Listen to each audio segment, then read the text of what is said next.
Hey everybody, Phil Brown here, at the Movies with Film. Got my favorite pen now. I'm all ready, joined by all my friends. We've all shown up to watch the premiere of a great film that you're going to be seeing tonight, The Red House. What a great title. When I first heard about this film, it's a 1947 film made by Delmer Daves. I think Red House, it must be about firemen.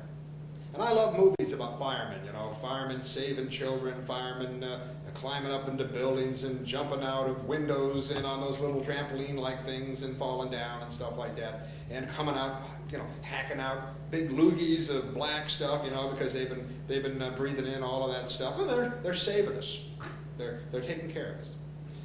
Well, Red House is not about firemen at all. Okay, it's about something else. It's actually, it's kind of an interesting movie. It's kind of a scary movie. It's kind of a movie that's going to be very eerie. Some people call it kind of a bucolic film noir. Stars two big guys. Edward G. Robinson. Yep, I don't think we've ever brought you an Edward G. Robinson film. Nope, don't think we have. And Dame Judith Anderson.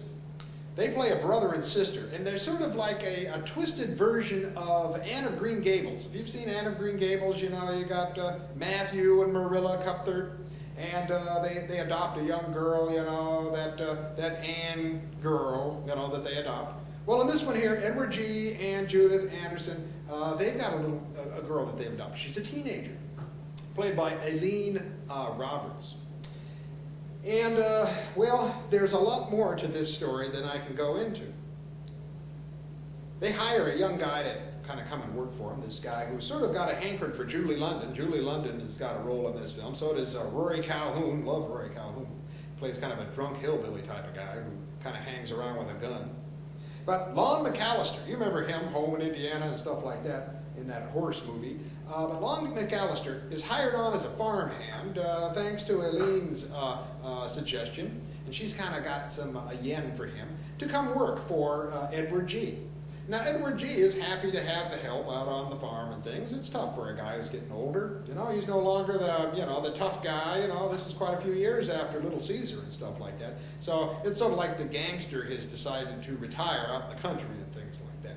But anyway, Lon McAllister, he's working all day, and he decides he's going to go home, and he lets out that he's going to go through the woods back home.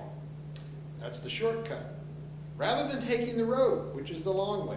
Edward G. loses it. He gets all upset. You can't go through the woods. Do not go through the woods. Horrible things happen in the woods. And Lon McAllister, of course, being the tough teenager type guy is, you know, you tell a teenager not to do something, what are they going to do? They're going to do it. Well, in this case, he goes and does it. And he stumbles upon some strange stuff, scary stuff. Well, the story unfolds, and I really can't go too far into it because it is a wonderful kind of thing that evolves in how what we discover about Edward G. Robinson and Judith Anderson and this young girl that they have living with them. Can't go into it much, but it does have something to do with the Red House, and it does have something to do with reasons why you don't want to go out into them darn woods. Don't go out into the woods, particularly don't go out into the woods where the Red House might be, particularly in 1947. Okay? That's as far as I can get. Now, if you like Rory Calhoun, you know, later he's going to become one of those great cowboys of B-westerns and things like that.